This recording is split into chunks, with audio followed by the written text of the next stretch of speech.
Hello बच्चों, let's read the question. It says a proton is fired from a very far away towards the nucleus of charge q is equal to 120 e, where e is the electronic charge. It makes a closest approach of 10 femtometer to the nucleus.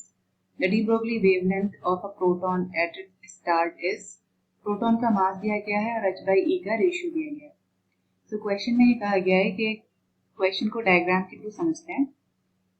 ये nucleus है और nucleus का charge हमें दिया गया है capital Q जो है 120 E. यहाँ पे E क्या है 1.6 into 10 to the power minus 19 coulomb. यह है इलेक्ट्रॉनिक चार्ज.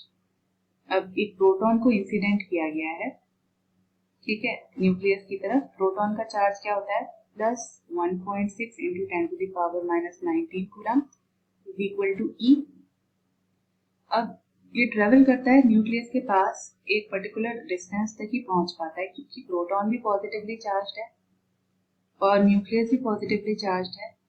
प्रोटॉन्स प्रेजेंट होते हैं ना न्यूक्लियस में, प्रोटॉन्स और न्यूट्रॉन्स. तो न्यूट्रॉन्स तो न्यूट्रल होते हैं लेकिन प्रोटॉन्स की प्रेजेंस न्यूक्लियस को पॉजिटिव बना देती है. तो ये प्रोटॉन क्या होगा न्यूक्लियस के पास एक डिस्टेंस तक ही पहुंच पाएगा, उसे टच नहीं कर पाएगा. तो ये जो डिस्टेंस है इसे हम कहते हैं closest approach, distance of closest approach. और ये वैल्यू कितनी दी गई है, ये वैल्यू दी गई है 10 फेम्टोमीटर. ठीक है, ये वैल्यू दी गई है 10 फेम्टोमीटर.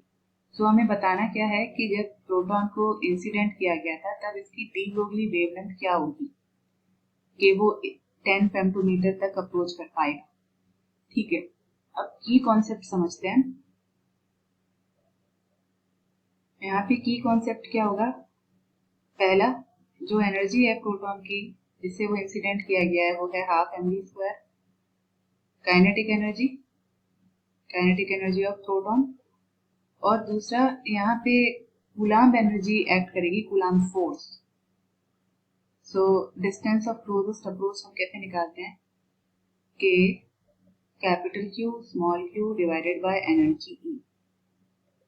ठीक है, तो यहाँ पे ये एनर्जी होगी हाफ mv². कैपिटल Q है चार्ज ऑफ न्यूक्लियस, ठीक है, और स्मॉल q क्या है चार्ज ऑफ प्रोटॉन. और k क्या है, k है 1 divided by 4 pi epsilon naught. So इसकी हेल्प से, इन दोनों कॉन्सेप्ट की हेल्प से हम क्या निकालेंगे, वेवलेंथ निकालेंगे, लैम्डा निकालेंगे. ठीक है, सो क्वेश्चन पे आते हैं. तो यहाँ पे d हमें दिया गया है, d is equal to k capital Q small q divided by half mv². तो एनर्जी को हम मोमेंटम के टर्म्स में लिख सकते हैं p² बाय 2m. ठीक है, सो यहाँ पे energy equal to p² bye 2m हो जाएगा. और डी ब्रोगली वेवलेंथ क्या होती है h upon p. So p is equal to h upon lambda हो जाएगा, जिसे हम यहाँ इस इक्वेशन में पुट कर देंगे. सो एनर्जी क्या हो जाएगा, energy is equal to h² divided by 2m lambda square. अब हम यहाँ पे पुट कर सकते हैं d is equal to k capital Q small q divided by h² divided by 2m lambda square. याद रखिए यहाँ पे कैपिटल Q न्यूक्लियस का चार्ज है और जो स्मॉल q है ये प्रोटॉन का चार्ज है.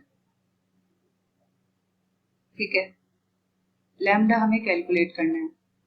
सो यहाँ पे क्या हो जाएगा value h² divided by 2m lambda square.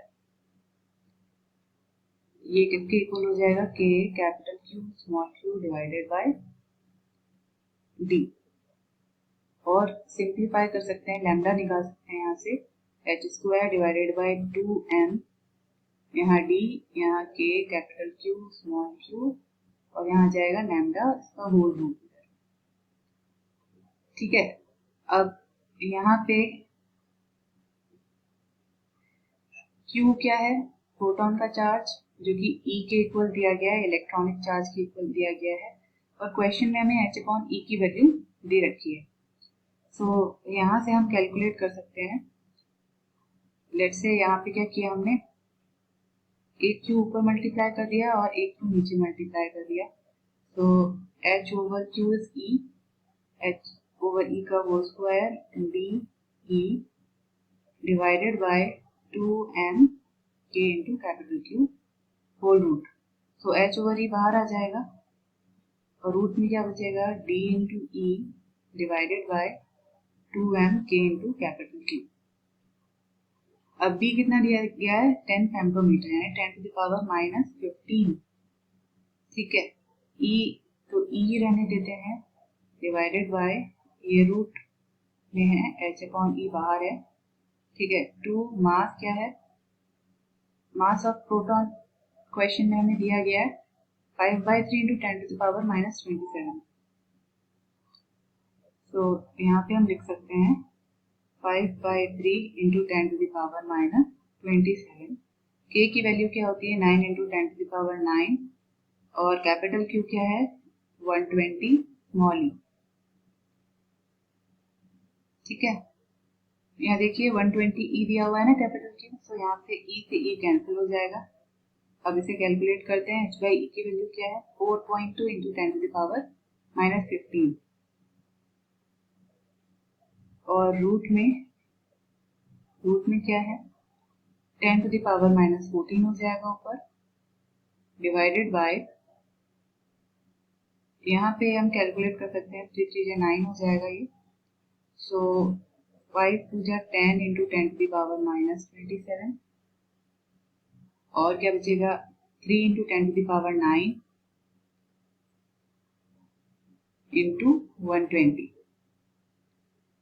ठीक है, so further on calculation 4.2 into 10 to the power minus 15 root यहाँ पे 10 to the power minus 26 हो जाएगा, तो 10 to the power minus 14 और ऊपर चला जाएगा तो प्लस 26 हो जाएगा. यहाँ पे 10 to the power minus 9 ऊपर चला जाएगा और नीचे क्या बचेगा 3 into 120. So 4.2 into 10 to the power minus 15. तो इस रूट को कैलकुलेट करने के बाद वैल्यू आएगी 2.7 और ये रिजल्ट आएगा 6.901 into 10 to the power minus 15 और इसे राउंड अप करें तो 7 into 10 to the power minus 15 और 7 फेम्टोमीटर. तो ये क्या हो जाएगा, ये है लैम्डा डी ब्रोगली वेवलेंथ. तो इसका करेक्ट आंसर क्या है 7 femtometer. I hope you understood it well. Best of luck.